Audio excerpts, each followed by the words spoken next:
पूर्व सांसद आनंद मोहन सहरसा से पटना के लिए रवाना हो गए हैं। बेटे चेतन आनंद ने इसकी जानकारी दी है और आज सुबह ही सहरसा जेल से उनकी रिहाई हुई थी। इसके बाद उनका कुछ भी पता नहीं था कि वे कहां हैं और किस जगह पर हैं।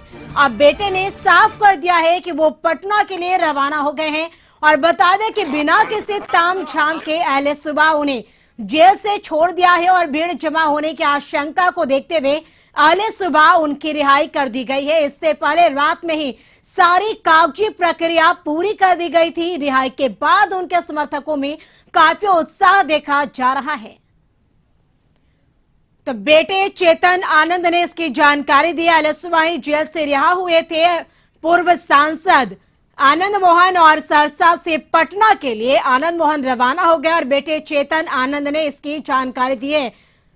आज सुबह ही सहरसा जेल से उनकी रिहाई हुई थी और उसके बाद उनका कुछ भी पता नहीं था कि वे कहां हैं और किस जगह पर हैं। आपको बताएं कि पटना के लिए रवाना हो गए हैं पूर्व सांसद आनंद मोहन।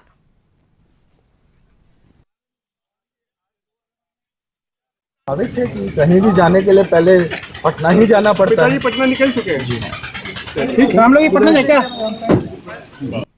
और अधिक जानकारी के लिए सरसा से संवाददाता शौकत अली हमारे साथ जुड़ चुके हैं। शौकत, पूर्व सांसद आनंद मोहन सहरसा से पटना के लिए रवाना हो गए हैं, क्या है जानकारी मिल पा रही है?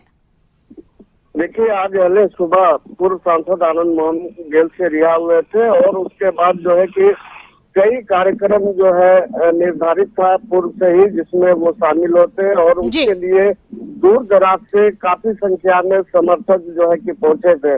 इसी बीच जो है कि शहर में रोड शो का कार्यक्रम तय था दिन के 1 बजे और जिसमें जो है कि पूर्व सांसद आनंद मोहन के जो है बेसब्री से कार्यकर्ता जगह जगह पर जो है कि एकत्रित होकर के बेसब्री से इंतजार कर रहे थे। लेकिन इसी बीच चेतन आनंद जो शिवहर के राजद विधायक है वो सर्किट हाउस पहुंचे और सीधा उनके जो है कि अपने लोगों से बातचीत की और सीधे तौर पे कहा कि अब आप लोग इंतजार न करें, पापा पटना के लिए सहरसा से रवाना हो चुके हैं और जो लोग यहाँ हैं उनसे आग्रह है कि पंचगछिया में सभा होना है, उस कार्यक्रम में सभी लोगों को जो है कि आग्रह पूर्वक करके वो यहाँ से जो है कि रवाना कर दिए। तो कुल मिलाकर के इस बात की पुष्टि सहरसा से पटना जाने की जो बात आ रही है पूर्व सांसद आनंद मोहन की, इस बात की जानकारी उनके बड़े पुत्र चेतन आनंद ने दी है और इसके बाद जो है ये सीधे तौर पे कहा जा सकता है कि शहर में जो रोड शो कार्यक्रम होना था वो स्थगित हो गया। बिल्कुल, तो जो कार्यक्रम होना था वो स्थगित हो गया है। बिल्कुल, अगर चाहे कि आनंद बेटे चेतन आनंद ने इसकी जानकारी भी दी है कि वो सहरसा से पटना के लिए रवाना हो गए हैं। बहुत बहुत शुक्रिया आपका शौकत तमाम जानकारी के लिए।